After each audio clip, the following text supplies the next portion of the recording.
لوگ کہتے تھے حاجی صاحب آپ بڑے سخی ہیں، تو اس سے تو نہیں نا بندے نے سخی ہونا، سخی تو تب ہونا ہے جب اللہ کی بارگاہ میں مقبول ہوگا۔ اعمال صالحہ، نیک کام، اور وہ کرتا رہے بندہ، کوئی بھی کام اسے نیکی کا مل جائے نا۔ دیکھنا اپنا معیار ہر انسان نے بنایا ہوتا ہے کامیابی کا۔ کچھ لوگوں کا خیال یہ ہوتا ہے کہ بچے میرے پڑھ گئے، اپنی اپنی جگہ پہ سیٹ ہو گئے، میں اب بڑے سکون میں ہوں۔ کچھ کی رائے یہ ہوتی ہے کہ میں نے سب بچے بچیوں کا بیاہ کر دیا ہے، گھر میرا بن گیا ہے، اب میں بڑے آرام میں ہوں، قرار میں ہوں، سکون میں ہوں۔ تو اپنی اپنی رائے ہوتی ہے، لیکن حقیقت وہ ہے، اصل وہ ہے جسے اللہ کے قرآن نے بیان کیا۔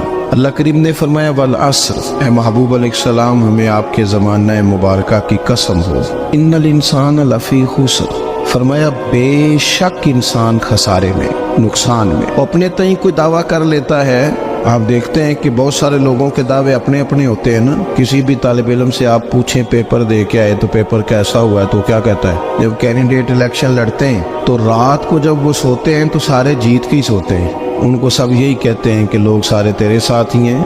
حالات یہ جتنے بادشاہ حکمران ہوتے ہیں، ان کے بگڑنے کی بنیادی وجہ ہوتی ہے کہ یہ خوش فہمیوں میں مبتلا ہوتے ہیں۔ ہم میں سے بھی ڈھیر سارے لوگ ہیں جو خوش فہمیوں میں مبتلا ہیں۔ کچھ کہتے ہیں جناب ہماری نسبت بڑی تگڑی ہے، بھئی نسبت تو امام حسین سے تگڑی تو کسی کی نہیں نا، تو ساری رات نماز پڑھتے تھے، روزے رکھتے تھے، اللہ کو یاد کرتے تھے، آپ خالی نسبت پر بیٹھ کر عمل چھوڑ جائیں تو یہ کیسے ممکن ہے؟ تو اپنے اپنے تئیں لوگوں نے معیار کامیابی کے قائم کر لیے ہیں۔ اللہ فرماتا ہے کہ محبوب مجھے قسم ہو زمانے کی، انسان نقصان میں، یہ دن بدن جو وقت گزار رہا ہے تو اس کا نقصان، اس کا خسارہ، اس کا گھاٹا بڑھتا جا رہا ہے، روز نقصان میں۔ کتنا کتنا عمر کا حصہ لوگوں نے ضائع کر دیا، کتنے کتنے بہترین لوگ تھے لیکن روزی روٹی کے پیچھے وقت سارا برباد ہو گیا۔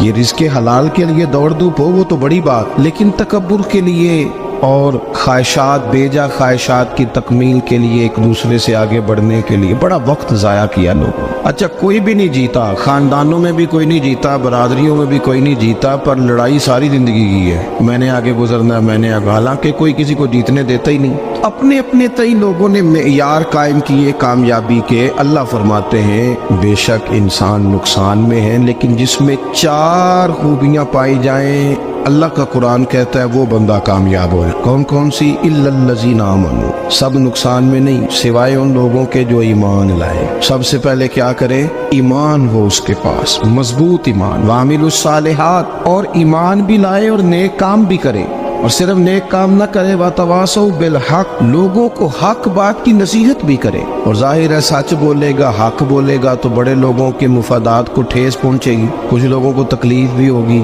تو اب جب تکلیف ہوگی تو پھر مصیبت بھی آئے گی۔ تو اگر حق بات کہنی ہے تو پھر کیا کرے؟ وَتَوَاصَوْا بِالصَّبْرِ، اور ایک دوسرے کو صبر کی بھی وصیت کرے۔ 4 چیزیں پائی جائیں، ایمان، اعمال صالحہ، حق کی نصیحت، اس رستے میں آنے والی تکلیف پر صبر۔ اگر یہ 4 چیزیں میسر آتی ہیں تو اللہ کا قرآن کہتا ہے بندہ کامیاب ہے۔ اور اگر یہ 4 چیزیں نہیں تو پھر کوئی بندہ جتنا مرضی دعویٰ کرے، جتنا مرضی شور کرے، جتنا مرضی اعلان کرے، وہ کامیاب ہو سکتا۔ سب سے